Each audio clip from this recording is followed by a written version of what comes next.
ನಮಸ್ಕಾರ ಸ್ನೇಹಿತರೆ, ಇಂದಿನ ಈ ವಿಡಿಯೋ ತುಂಬಾ ಸುಂದರವಾಗಿದ್ದು ತುಂಬಾ ವಿಶೇಷವಾಗಿಯೂ ಇದೆ. ನಿಮ್ಮಲ್ಲಿ ಹೆಚ್ಚಾಗಿ ಜನರು ತಮ್ಮ ಕೈ ಬೆರಳುಗಳಲ್ಲಿ ತಾಮ್ರದ ಉಂಗುರಗಳನ್ನು ಧರಿಸ್ತಾ ಇರ್ತಾರೆ ಅಥವಾ ತಾಮ್ರದ ಉಂಗುರಗಳನ್ನು ಧರಿಸೋದ್ರ ಬಗ್ಗೆ ಯೋಚನೆ ಮಾಡ್ತಾ ಇರ್ತಾರೆ. ಆದರೆ ಮಾಹಿತಿ ಗೊತ್ತಿಲ್ಲದ ಕಾರಣ, ಜ್ಞಾನ ಇಲ್ಲದ ಕಾರಣ ಇದರಿಂದ ಸಿಗುವಂಥ ಲಾಭಗಳ ಬಗ್ಗೆ ತಿಳಿದುಕೊಳ್ಳೋದಿಲ್ಲ. ವಿಡಿಯೋವನ್ನು ಗಮನವಿಟ್ಟು ನೋಡಿರಿ. ಇಲ್ಲಿ ನಾನು ನಿಮಗೆ ಯಾವ ಮಾಹಿತಿಯನ್ನು ತಿಳಿಸ್ತೀನೋ ಈ ಮಾಹಿತಿ ನಿಮಗೆ ತುಂಬ ಉಪಯೋಗಕ್ಕೆ ಬರುತ್ತದೆ.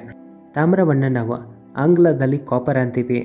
ಇಲ್ಲಿ ತಾಮ್ರದ ಸಂಬಂಧವು ಭಗವಂತನಾದ ಕಾರ್ತಿಕ ಸ್ವಾಮಿಯೊಂದಿಗೆ ಇದೆ. ಇಲ್ಲಿ ಯಾವ ವ್ಯಕ್ತಿಗಳ ಕೈಗಳಲ್ಲಿ ಅಥವಾ ಕಾಲುಗಳಲ್ಲಿ ತಾಮ್ರದ ಕಡಗ ಆಗಲಿ ಅಥವಾ ತಾಮ್ರದ ಉಂಗುರಗಳನ್ನು ಧರಿಸುತ್ತಾರೋ ಇಂಥ ವ್ಯಕ್ತಿಗಳಿಗೆ ಸಾಕ್ಷಾತ್ ಭಗವಂತನಾದ ಕಾರ್ತಿಕ ಸ್ವಾಮಿಯ ಆಶೀರ್ವಾದ ಇರುತ್ತದೆ. ಇಲ್ಲಿ ತಾಮ್ರದ ಧಾತು ಭಗವಂತನಾದ ನಾಗದೇವರಿಗೂ ಸಂಬಂಧಪಡುತ್ತದೆ. ನೀವು ಸಹ ನೋಡಿರ್ತೀರ, ಶಿವಲಿಂಗದ ಮೇಲೆ ತಾಮ್ರದಿಂದ ರೆಡಿಯಾಗಿರುವಂಥ ನಾಗದೇವರನ್ನು ಇಟ್ಟಿರ್ತಾರೆ. ಎಲ್ಲಾದರೂ ಒಂದು ಕಡೆಯಿಂದ ತಾಮ್ರವು ಮಂಗಳ ಗ್ರಹಕ್ಕೂ ಸಂಬಂಧಪಟ್ಟಿದೆ. ಯಾಕಂದರೆ ಯಾವ ವ್ಯಕ್ತಿ ತಾಮ್ರದ ಉಂಗುರವನ್ನು ಧರಿಸಿರ್ತಾರೋ ಅವರಿಗೆ ಮಂಗಳದ ಕೃಪೆ ಸಿಗಲು ಶುರುವಾಗಿರುತ್ತೆ. ಸ್ನೇಹಿತರೆ, ನೀವು ಸಹ ನೋಡಿರ್ತೀರ, ನಿಮ್ಮೆಲ್ಲರ ಅಕ್ಕಪಕ್ಕದಲ್ಲಿ ಹಲವಾರು ಯಾವ ರೀತಿಯ ತಾಂತ್ರಿಕ ವಸ್ತುಗಳು ಇರುತ್ತವೆ ಅಂದರೆ, ಕೆಲವು ಯಾವ ರೀತಿಯ ರತ್ನಗಳಿರುತ್ತವೆ ಅಂದರೆ, ಇವುಗಳನ್ನು ಧರಿಸಿದ ನಂತರ ನಮ್ಮೆಲ್ಲರ ಜೀವನದಲ್ಲಿ ಬದಲಾವಣೆಗಳು ಆಗಲು ಶುರುವಾಗಿರುತ್ತವೆ. ನೀವು ಸಹ ಕೆಲವು ಇಂಥ ಜನರನ್ನು ನೋಡಿರ್ತೀರ. ಅವರು ಕೆಲವು ರತ್ನ ಉಂಗುರಗಳನ್ನು ಧರಿಸಿರ್ತಾರೆ. ಕೆಲವೇ ದಿನಗಳಲ್ಲಿ ಅವರ ಜೀವನದಲ್ಲಿ ಯಾವ ರೀತಿಯ ಬದಲಾವಣೆ ಬರುತ್ತದೆ ಅಂದರೆ, ಬೇಗನೆ ಅವರು ಶ್ರೀಮಂತರಾಗಿ ಬಿಡ್ತಾರೆ. ಅಂದರೆ ಅವರ ಜೀವನದಲ್ಲಿ ವೇಗವಾಗಿ ಹಣಕಾಸು ಬಂದಿರತ್ತೆ. ಇವರು ತಮ್ಮ ಅಕ್ಕಪಕ್ಕದ ಜನರಿಂದ ವೇಗವಾಗಿ ಹಣ ಸಂಪಾದನೆ ಮಾಡ್ತಾರೆ. ಇವರ ಅದೃಷ್ಟ ಹೇಗೆ ಬದಲಾಯಿತಂದರೆ, ಭಿಕಾರಿಯಿಂದ ಇವರು ರಾಜನ ರೀತಿ ಆದರು. ಇಲ್ಲಿ ಹಲವಾರು ಯಾವ ರೀತಿಯ ವನಸ್ಪತಿಗಳಿವೆ ಅಂದರೆ, ಇಂದಿಗೂ ಸಹ ನಮ್ಮ ಅಕ್ಕಪಕ್ಕದಲ್ಲಿ ಯಾವ ರೀತಿಯ ಗಿಡಮೂಲಿಕೆಗಳು, ರತ್ನಗಳು ಇಂದಿಗೂ ನೋಡಲು ಸಿಗುತ್ತವೆ ಅಂದರೆ, ಇವುಗಳನ್ನು ಧರಿಸಿದಂಥ ವ್ಯಕ್ತಿಗಳು ತಮ್ಮ ಆಧ್ಯಾತ್ಮದಲ್ಲಿ ಉನ್ನತಿಯನ್ನು ಮಾಡಿದ್ದಾರೆ. ತಮ್ಮನ್ನು ತಾವು ಬದಲಾಯಿಸಬಹುದು. ಇಲ್ಲಿ ನಾನು ನಿಮಗೆ ತಿಳಿಸುವಂಥ ತಾಮ್ರವು ಎಷ್ಟು ಶಕ್ತಿಶಾಲಿಯಾಗಿದೆ ಅಂದರೆ, ಇಲ್ಲಿ ಸ್ವತಃ ದೇವಾನ ದೇವತೆಗಳು ಕೂಡ ತಮ್ಮ ಕೈಗಳಲ್ಲಿ ತಾಮ್ರವನ್ನು ಧರಿಸಿದ್ದಾರೆ. ತಾಮ್ರದ ಕಡಗಗಳಾಗಲಿ ಉಂಗುರಗಳನ್ನು ಧರಿಸಿರ್ತಾರೆ. ತಾಮ್ರವು ನಮ್ಮ ಶರೀರಕ್ಕೆ ಸಂಬಂಧಪಟ್ಟಂಥ ಒಂದು ರೀತಿಯ ತತ್ವವೂ ಆಗಿದೆ. ನಮ್ಮ ಶರೀರವು 5 ತತ್ವಗಳಿಂದ ನಿರ್ಮಾಣಗೊಂಡಿದೆ. ನಮ್ಮ ಶರೀರದಲ್ಲಿ ಕೆಲವು ಯಾವ ರೀತಿಯ ತತ್ವಗಳಿವೆ ಅಂದರೆ, ಇವು ಎಲ್ಲಾದರೂ ಒಂದು ಕಡೆಯಿಂದ ನಮ್ಮ ಗ್ರಹ ಮಂಡಲವನ್ನು ಶಕ್ತಿಶಾಲಿಯನ್ನಾಗಿಸುತ್ತವೆ. ನಮಗೆ ಜೀವನದಲ್ಲಿ ಮುಂದೆ ಸಾಗಲು, ಸಾಧನೆಗಳನ್ನು ಮಾಡಲು ಇವು ಸಹಾಯವನ್ನು ಮಾಡುತ್ತವೆ. ನಮ್ಮ ತಂತ್ರಶಾಸ್ತ್ರದಲ್ಲಿ ಈ ರೀತಿ ಒಂದು ಮಾಹಿತಿ ಇದೆ. ಒಂದು ವೇಳೆ ಯಾವುದಾದ್ರೂ ವ್ಯಕ್ತಿಗಳು ತಾಮ್ರದ ರತ್ನವನ್ನು ಧರಿಸಿಕೊಂಡ್ರೆ ಅಥವಾ ತಾಮ್ರದ ಉಂಗುರವನ್ನು ಧರಿಸಿಕೊಂಡ್ರೆ ಇಂಥ ವ್ಯಕ್ತಿಗಳು ಶನಿ ದೋಷದಿಂದ ಉಳಿದುಕೊಳ್ತಾರೆ. ಇಂಥ ವ್ಯಕ್ತಿಗಳ ಮೇಲೆ ಮಂಗಳ ದೇವರ ಆಶೀರ್ವಾದವೂ ಇರುತ್ತದೆ. ಸ್ನೇಹಿತರೆ, ಇಲ್ಲಿಯ ತನಕ ಕಾಮೆಂಟ್ ಬಾಕ್ಸ್ನಲ್ಲಿ ಜೈ ಬಜರಂಗ್ ಬಲಿ ಅಂತ ಬರೆದಿಲ್ಲ ಅಂದರೆ ಈಗಲೇ ಬರೆಯಿರಿ. ಯಾಕಂದರೆ ಯಾವ ವ್ಯಕ್ತಿಯ ಮೇಲೆ ಮಂಗಳ ದೇವರ ಕೃಪೆ ಇರುತ್ತದೆಯೋ ಅಂಥವರ ಮೇಲೆ ಆಂಜನೇಯ ಸ್ವಾಮಿಯ ಆಶೀರ್ವಾದವೂ ಇರುತ್ತದೆ. ವಿಡಿಯೋವನ್ನು ಕಂಟಿನ್ಯೂ ಆಗಿ ನೋಡ್ತಾ ಇರಿ ಸ್ನೇಹಿತರೆ. ಇನ್ನು ನಾನು ನಿಮಗೆ ತಾಮ್ರದ ಕಡಗ ಅಥವಾ ಉಂಗುರವನ್ನು ಧರಿಸೋದ್ರಿಂದ ಸಿಗುವ ಲಾಭಗಳ ಬಗ್ಗೆ ತಿಳಿಸ್ಕೊಡ್ತೀನಿ. ವಿಡಿಯೋ ತುಂಬ ಒಳ್ಳೆಯದಾಗಿದೆ, ತುಂಬ ಮಾಹಿತಿಯನ್ನು ಒಳಗೊಂಡಿದೆ. ಈ ವಿಡಿಯೋವನ್ನು ನಿಮ್ಮ ಲಾಭಕ್ಕೋಸ್ಕರ ಪೂರ್ತಿಯಾಗಿ ನೋಡಿರಿ. ಎಲ್ಲಕ್ಕಿಂತ ಮೊದಲು ತಾಮ್ರವನ್ನು ಯಾವ ರೀತಿಯಾಗಿ ಶುದ್ಧೀಕರಣ ಮಾಡಬೇಕಂತ ತಿಳಿದುಕೊಳ್ಳೋಣ. ಮಾರ್ಕೆಟ್ನಲ್ಲಿರುವಂಥ ಅದೆಷ್ಟೆಲ್ಲ ತಾಮ್ರದ ಉಂಗುರಗಳನ್ನು ನೀವು ಧರಿಸಿಕೊಂಡರೋ, ಎಷ್ಟೆಲ್ಲ ಕಡಗಗಳಿದ್ದರೂ ಧರಿಸಿಕೊಂಡರೋ ಅವು ಅಶುದ್ಧಿಯ ಸ್ಥಿತಿಯಲ್ಲಿ ಇರುತ್ತವೆ. ಅವು ಲಾಭಗಳನ್ನು ಕೊಡೋದಿಲ್ಲ. ಸ್ವಲ್ಪವೂ ಸಹ ನಿಮಗೆ ಲಾಭ ಸಿಗುವಂತೆ ಅವು ಮಾಡೋದಿಲ್ಲ. ಇಲ್ಲಿ ಲಾಭವನ್ನು ಕೇವಲ ಶುದ್ಧವಾದ ಧಾತುಗಳು ಮಾತ್ರ ನೀಡುತ್ತವೆ. ತಾಮ್ರವನ್ನು ಯಾವ ರೀತಿಯಾಗಿ ಶುದ್ಧೀಕರಣ ಮಾಡಬೇಕು?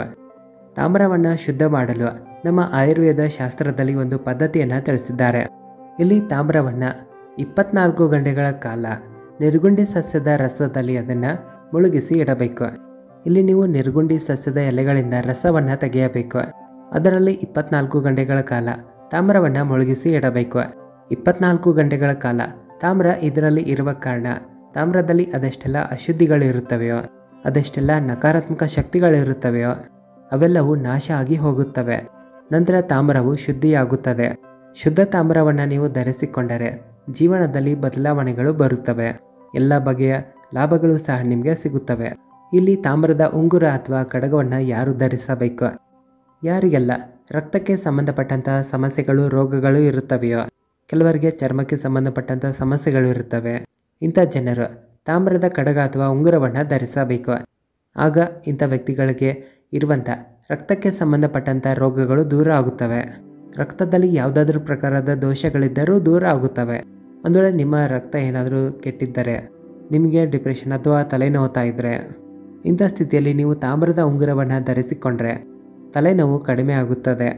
ಕೆಲವರಿಗಂತೂ ಚಿಕ್ಕ ಚಿಕ್ಕ ಮಾತುಗಳಲ್ಲಿ ಸಿಟ್ಟು ಬರುತ್ತದೆ.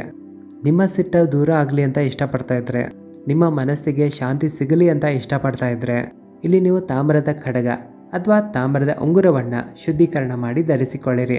ಇಲ್ಲಿ ಬೇಕಾದರೆ ತಾಮ್ರದ ಯಾವುದೇ ರೀತಿಯ ವಸ್ತುವನ್ನು ನೀವು ಧರಿಸಬಹುದು.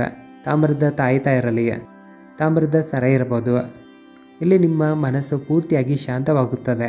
ಇದನ್ನು ಧರಿಸಿದ ನಂತರ ಮಂಗಳ ಗ್ರಹ ಶಕ್ತಿಶಾಲಿಯಾಗುತ್ತದೆ.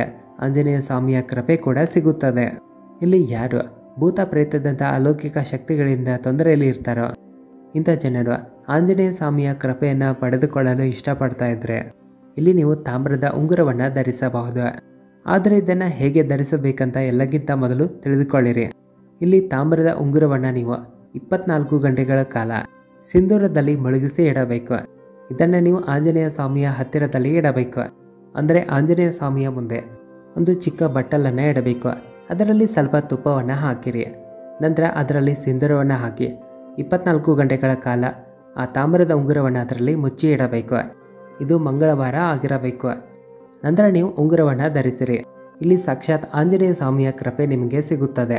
ಇಲ್ಲಿ ಜೀವನದಲ್ಲಿ ಯಶಸ್ಸನ್ನು ಗಳಿಸ್ತೀರಾ. ಎಲ್ಲೇ ಹೋದರೂ ನಿಮ್ಮ ಆಧ್ಯಾತ್ಮದಲ್ಲಿ ಉನ್ನತಿ ಆಗುತ್ತೆ.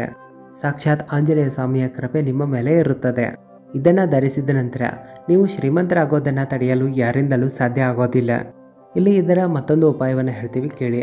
ಕೆಲವರಿಗೆ ಕಾರ್ಯಕ್ಷೇತ್ರದಲ್ಲಿ ಲಾಭಗಳು ಸಿಗ್ತಾ ಇರೋದಿಲ್ಲ, ಸಾಲದ ಸಮಸ್ಯೆಗಳು ಹೆಚ್ಚಾಗಿರುತ್ತವೆ. ಇಂಥವರು ತಾಮ್ರದ ಕಡಗವನ್ನು ಧರಿಸಬಹುದು. ಇಲ್ಲಿ ನಿಧಾನವಾಗಿ ಸಾಲದ ಭಾರ ಇಳಿದೋಗುತ್ತದೆ, ಆದರೆ ಪೂರ್ತಿಯಾಗಿ ಇಳಿಯುತ್ತದೆ.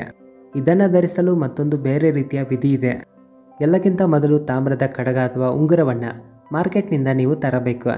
ಇಲ್ಲಿ ತಾಯಿ ತುಳಸಿ ಮಾತೆಯ ಬೇರಿನಲ್ಲಿ ಅಂದರೆ ತುಳಸಿ ಗಿಡದ ಮಣ್ಣಿನ ಒಳಗಡೆ 24 ಗಂಟೆಗಳ ಕಾಲ ಇದನ್ನು ಇರಲು ಬಿಡಬೇಕು. ಇದಾದ ನಂತರ ಮಾರನೇ ದಿನ ಅಂದರೆ ಈ ಪ್ರಯೋಗವನ್ನು ನೀವು ಮೊದಲಿಗೆ ಬುಧವಾರದ ದಿನ ಮಾಡಬೇಕು.